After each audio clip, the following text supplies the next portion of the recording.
And overflowing blessings to everyone for our daily verse. We are now at Genesis chapter 25, verse 1 up to 6. Abraham married Keturah, and they had 6 sons: Simran, Sokshan, Medan, Midjan, Ishbak, and Shua. Later, Joktan became the father of Sheba and Dedan. When Dedan grew up, he had 3 sons: Ashurim,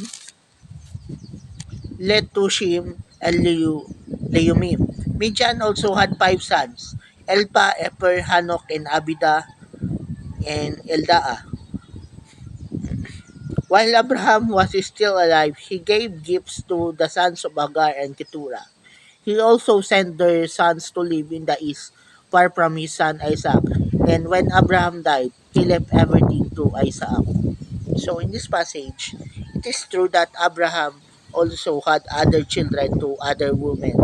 And however, all the inheritance was inherited. All of his properties, all the properties of Abraham was inherited by Isaac.